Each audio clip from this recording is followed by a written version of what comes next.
Olá, seguidores. Neste vídeo eu vou conversar aqui com vocês sobre um tema de extrema importância aqui para investidores de fundos de tijolos, a diluição que acontece aqui nos fundos quando a gente tem novas emissões. Algo que pode afetar bastante aqui a remuneração de vocês, investidores. Aqui é o Thiago PS, seu canal Fica Esperto. Então, a ideia aqui para esse vídeo veio de uma discussão na seção de comentários do canal. Mais especificamente aqui no vídeo que eu fiz sobre a emissão de GAD 11. No entanto, o que vai ser dito aqui é válido para todos os fundos de gestão ativa, tá? Que ficam fazendo emissão.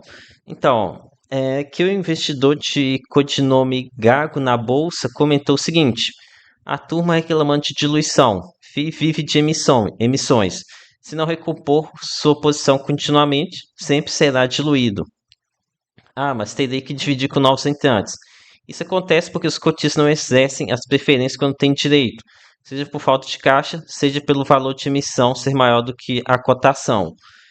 E aqui eu não sei se foi a intenção desse investidor, do seguidor, mas tive a impressão de que ele se referia à diluição de controle do fundo, que é nessa situação aqui de diluição é o menor dos problemas, tá? Esse tipo de pensamento aqui, pensamento de dono, é mais uma das aquelas groselhas aqui difundidas pela turminha holder extremista de 2018 e 2019. Eu respeito muito o investidor holder, tá? Aquele que compra suas cotas todo mês, pouquinho em pouquinho, só quer ficar acumulando cotas, mas tem um desprezo imenso aqui por alguns influenciadores holders, tá? Alguns deles até bem famosos aí, queridinhos da galera.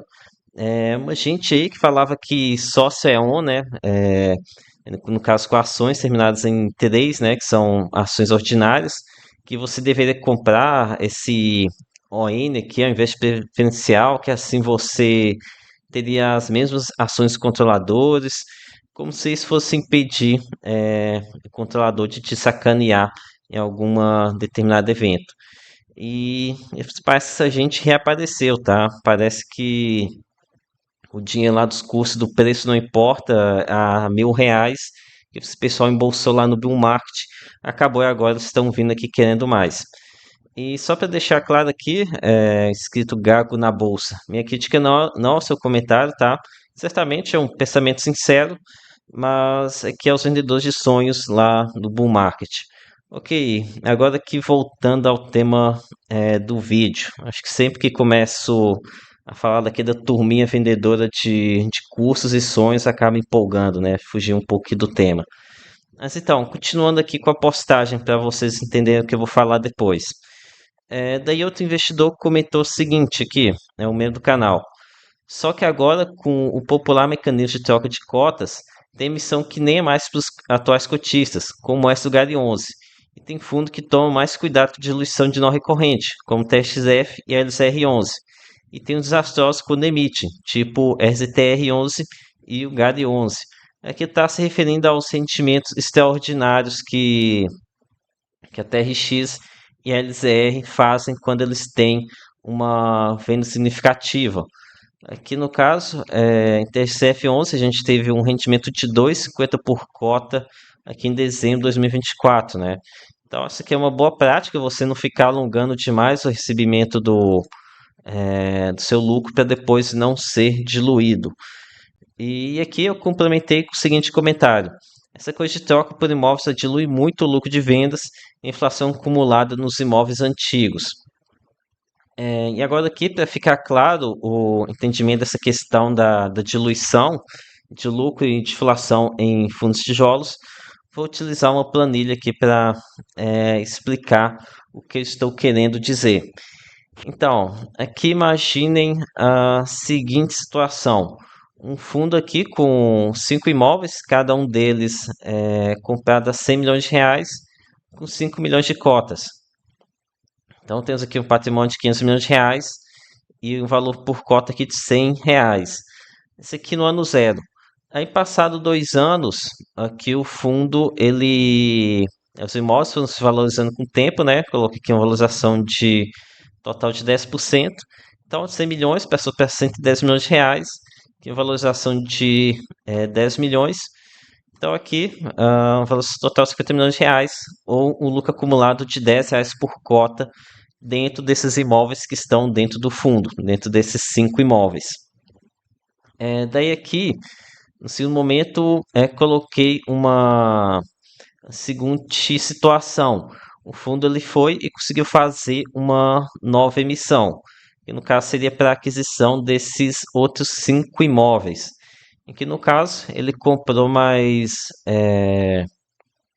5 imóveis a 110 milhões de reais, ou seja, padrão parecido ao que ele tinha antes, ao que ele tinha aqui no ano 2. Então aqui ele comprou emitiu mais 5 milhões de cotas a 110 reais. Então aqui o patrimônio agora são 10 imóveis, cada um deles a 110 milhões de reais.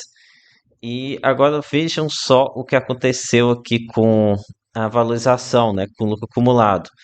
Que no caso o fundo ele não fez nenhuma venda, ele continua aqui com os 50 milhões de reais inicialmente, aqui também tinha no primeiro cenário. No entanto, esses novos imóveis, esse novo patrimônio que entrou aqui, a gente teve aumento de cotas, né? Que 5 milhões passou para 10 milhões de reais. Com isso, a gente saiu de um lucro por cota acumulado de 10 reais para apenas 5 reais por cota, né? Então, tivemos aqui uma grande diluição do lucro que estava aqui dentro dos imóveis, né? Então, isso aqui é algo muito prejudicial para o investidor do fundo de tijolo. Ele acaba passando anos aqui, não vendo parte do seu retorno entrar no seu bolso, né? Que seria a inflação, a valorização dos imóveis, e daí quando chega a emissão, esse valor ele é diluído. O cotista que ele vai receber menos aqui, né? Tem menos lucro para ser distribuído. E quando a gente fala em fundos de papel, a situação é o seguinte.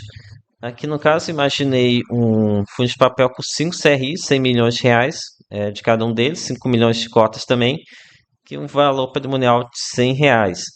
Daqui no ano 2, o que acontece? O CRI ele não tende a se valorizar, continua aqui com 100 milhões de reais também. No caso, mensalmente foi distribuindo os juros e correção monetária. Daí teve a emissão, o gestor comprou mais 5 CRIs, 100 milhões de reais cada um.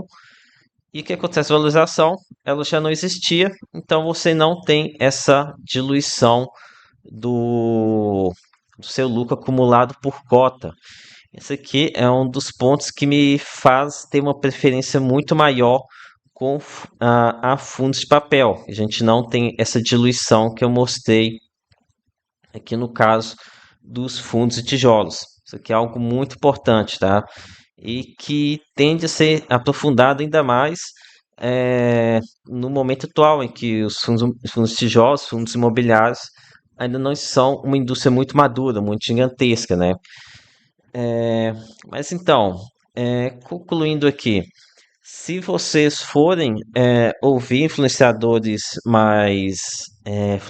grandes, né? Vocês vão ter uma visão bem mais otimista, como por exemplo aqui de pessoas como Baroni e outros gigantes. Eles vão defender que com um amadurecimento do mercado, esse problema vai ser minimizado, pois nas emissões seguintes o percentual emitido será cada vez menor, né? Diminuída a diluição. Aqui nesse meu exemplo, eu coloquei o fundo dobrando de valor, que gerou uma diluição pela metade, o lucro acumulado aqui. Mas até isso acontecer, até chegar esse amadurecimento, o cotista que tiver aqui no fundo tijolo, ele vai sofrer bastante com essa questão da diluição. E também fica aqui em perguntar se realmente vai diminuir esse processo de diluição, né? O que eu tenho visto é que com o crescimento aqui dos fundos, eles estão sempre tentando aumentar cada vez mais o cheque, né? Então, mantendo aqui essa diluição. E aqui um segundo ponto, você tem que se perguntar se você quer mesmo participar desse processo inicial de crescimento dos fundos e aceitar essa diluição. Eu, por exemplo, prefiro aqui ficar de fora, é, o menos posicionado aqui em fundo de tijolo, até passar essa questão da diluição do lucro dos imóveis, para então pensar mais em talvez posicionar, né? No caso, sou uma investidor jovem, ainda tem bastante tempo aqui para ficar observando de fora essa questão de tijolo. Enquanto isso, como eu já mencionei, prefiro aqui me expor a fundos de papel. Então foi isso, galera. Espero ter curtido aqui o vídeo. Peça seu like, se inscreva aqui no canal e lembre que nada aqui é recomendação de compra de venda. Até a próxima.